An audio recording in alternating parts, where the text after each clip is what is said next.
toutes et à tous et bienvenue sur Tout est gratuit. Aujourd'hui nous allons voir comment transformer votre trajet GPX, votre rando, en une vidéo en 3D. Tout ceci sur le site de Rumbo où je vous laisse le lien en description et aussi sur l'écran. Il est gratuit mais aussi payant. Moi c'est ce que j'ai pris, que je vous conseille de le prendre payant parce qu'il y a beaucoup plus d'options et beaucoup plus de réalité. Mais en fait la version gratuite est assez convenable. Bien, passons aux choses sérieuses. La première chose, c'est que vous devrez sauvegarder votre GPX, peu importe la source, c'est-à-dire Garmin, Astrava et compagnie, qu'il soit en FIT ou en GPX. Donc j'en ai sauvegardé un.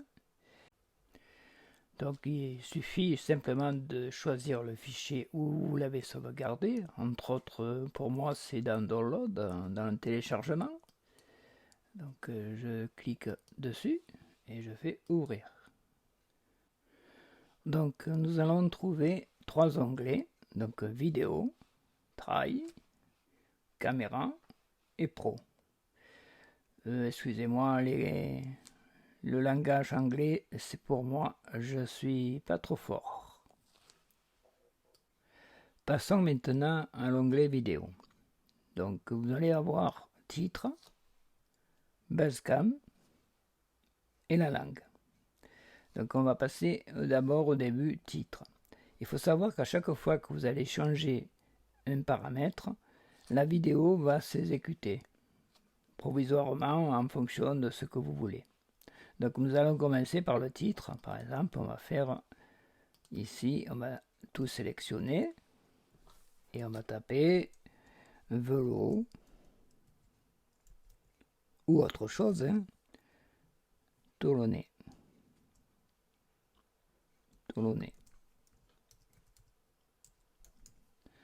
Voilà, ça c'est fait.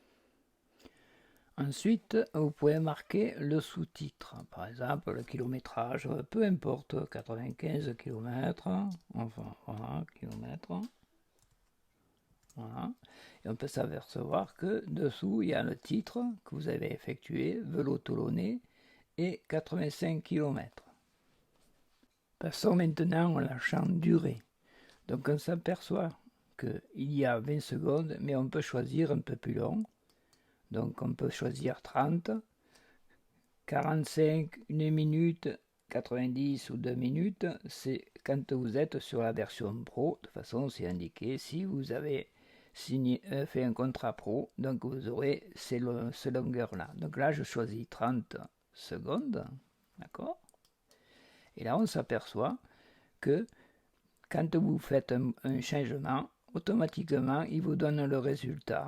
Et si ça ne vous convient pas, bien sûr, il faudra changer, etc. Donc voilà. Donc il vous fait le circuit, etc. Et si ça ne vous plaît pas, il faudra changer d'autres paramètres. Et vous verrez que on peut changer de paramètres, mais assez joli par rapport à certains logiciels comme Relive.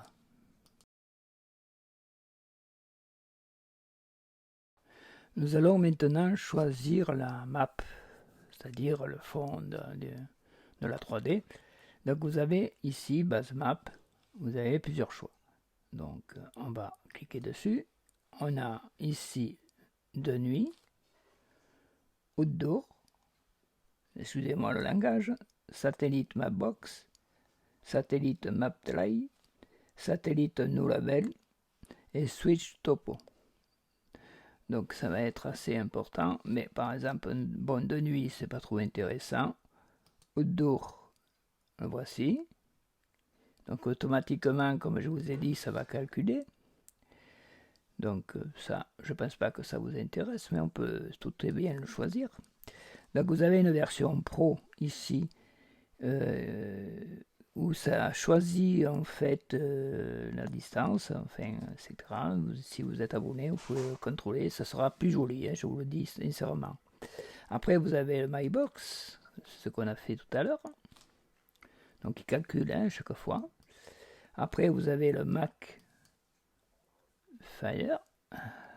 Voilà, c'est en fonction. Voilà.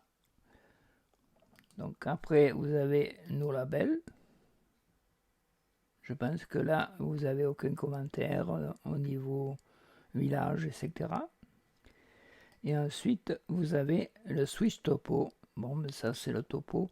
Ça peut être intéressant pour enfin pour la route, pour voir à côté les villes, etc. etc. Donc moi je vais choisir par défaut Macbox.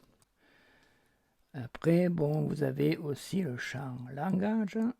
Donc vous cliquez dessus et on s'aperçoit que vous pouvez rester en version gratuite que sur l'anglais. Version pro, vous avez plusieurs langues. Bien, ben maintenant passons au second onglet, travail. Pour route, je crois, je ne sais plus, anglais, je ne sais pas. Donc ici, nous avons donc trois choix. Donc kilomètres, miles, miles et je ne sais pas quoi, impérial. Voilà. Donc on reste en kilomètres hein, parce que nous, on peut choisir aussi la couleur du tracé, mais uniquement en pro. Hein, c'est bien indiqué. Ensuite, il y a deux waypoints, c'est-à-dire le début d'un parcours. Donc, on voit que c'est marqué Start. Donc, si vous voulez changer, vous pouvez donner la ville, etc. Donc, vous cliquez sur Edit, sur les trois boutons, et après Edit. Et là, on tape par exemple vélo. Un vélo. Et vous faites Save. Et ensuite, pareil pour la fin. Donc à chaque fois, il vous fait le topo. Et ici, on va faire pareil, Edit. Et on va taper vélo, puisque c'est un circuit, donc on fait vélo. Voilà. Sur la version Pro, on peut rajouter d'autres waypoints. Bien, alors passons maintenant au line wide, ça doit dire la largeur du tracé. Donc vous avez 4 pixels, 6 pixels, 8 pixels et 10 pixels. Donc pour faire la différence, je vais vous faire voir. Là c'est le petit et là on va prendre le plus gros. Voilà, il va calculer et il vous fait le tracé beaucoup plus gros. D'accord, moi je préfère mettre du 6, c'est un peu mieux. C'est un peu plus joli, ça va pas déborder. Maintenant, nous allons choisir la line speed, ça veut dire le tracé plus ou moins rapide.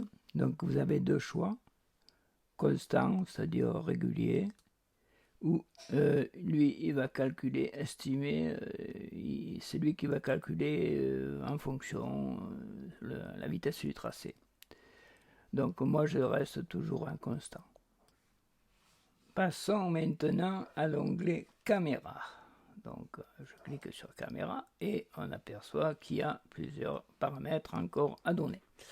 Donc là, si vous préférez, c'est le tracé, comment il se dirige, vers le nord, vers l'est, vers le sud et vers l'ouest.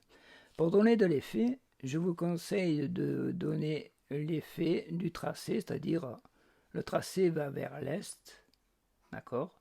Donc je mets l'est. En fait, en mettant ça, automatiquement, ça va donner un peu plus d'effet.